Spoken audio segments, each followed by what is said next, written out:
Assalamualaikum warahmatullahi wabarakatuh. Apa kabar anak-anak? Bapak doakan semoga kalian sehat selalu. Pada kesempatan kali ini kita akan belajar mata pelajaran ekonomi dengan materi koperasi. Poin pertama yang akan kita bahas adalah pengertian koperasi. Berikut ini adalah penjelasannya. Apa yang kamu ketahui tentang koperasi? Ribet, kuno, atau nggak tahu? Itulah 3 alasan utama mengapa sebagian masyarakat lebih memilih meminjam uang kepada rentenir daripada koperasi. Tapi, tahukah kamu bahaya meminjam uang kepada rentenir? Bunga berlipat, jatuh tempo yang tidak jelas, cara menagih yang tidak ramah, bahkan tempat usaha bisa direbut paksa. Lalu, bagaimana dengan koperasi? Mari kita cari tahu lebih dalam. Menurut Undang-Undang Nomor 25 Tahun 1992 tentang Pengkoperasian, koperasi adalah badan usaha yang beranggotakan orang seorang atau badan hukum koperasi dengan melandaskan kegiatannya berdasarkan prinsip koperasi sekaligus sebagai gerakan ekonomi rakyat yang berdasarkan atas asas kekeluargaan.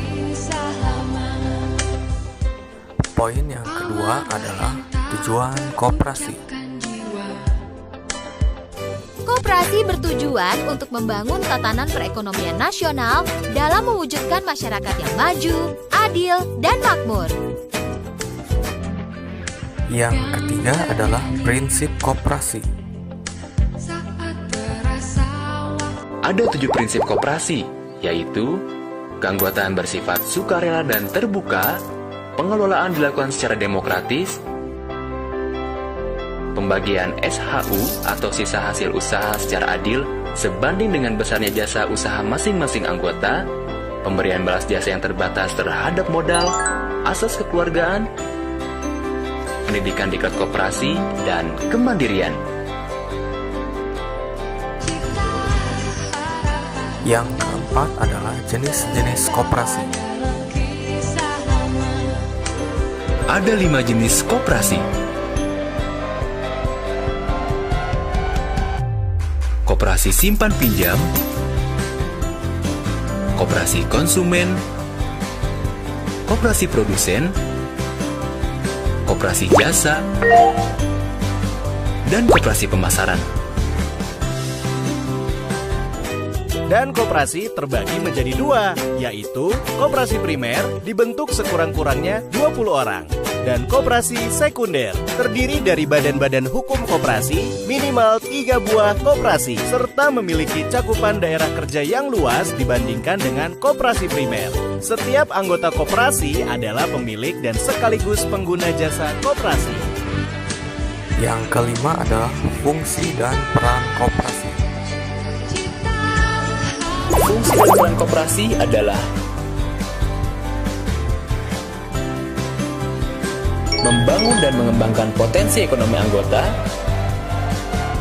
berperan aktif mempertinggi kualitas kehidupan anggota, memperkokoh perekonomian rakyat sebagai dasar kekuatan perekonomian nasional, mewujudkan dan mengembangkan perekonomian nasional yang berdasarkan atas asas kekeluargaan dan demokrasi ekonomi.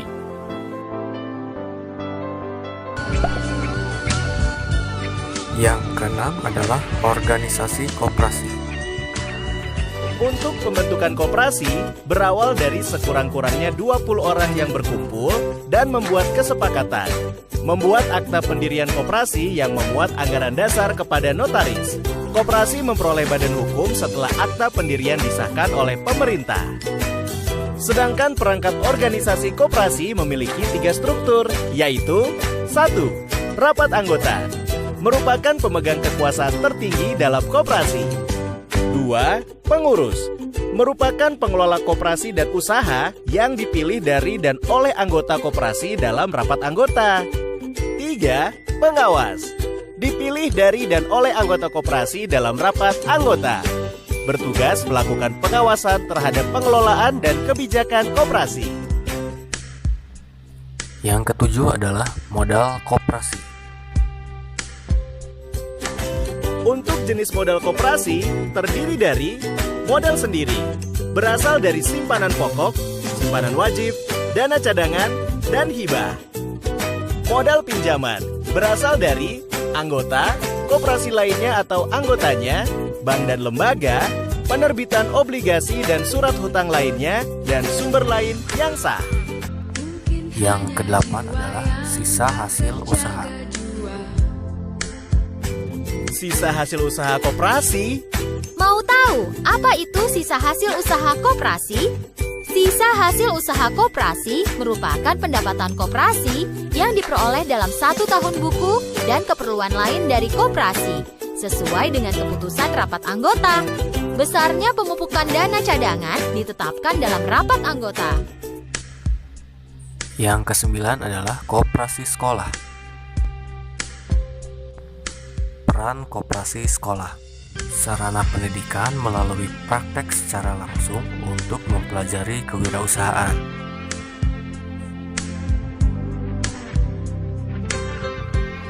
Yang kedua adalah sebagai sarana latihan siswa agar memiliki jiwa mandiri dan sosial seperti watak koperasi. Mendidik generasi penerus untuk berpartisipasi dalam pembangunan. Dan yang terakhir adalah untuk memenuhi kebutuhan sekolah siswa seperti seragam, alat tulis, dan atribut.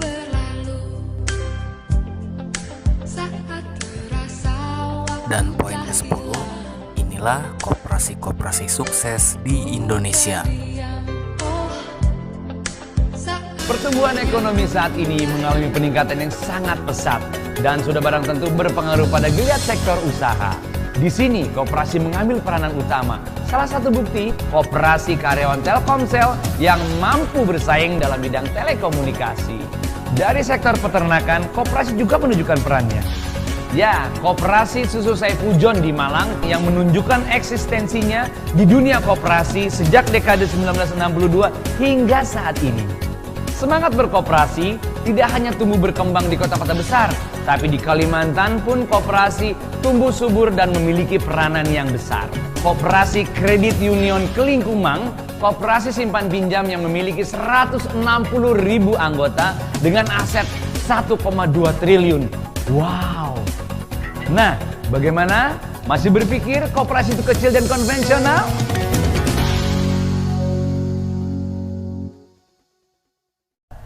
Ini adalah kondisi koperasi saat ini.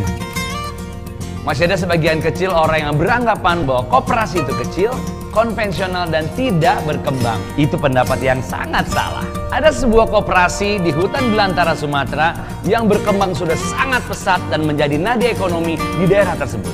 Koperasi Karya Mukti, KUD dengan segudang prestasi yang mengelola 8 unit usaha dan salah satunya adalah pabrik pupuk. Dan ada lagi koperasi yang pencapaiannya luar biasa, Koperasi Karyawan Semen Gresik.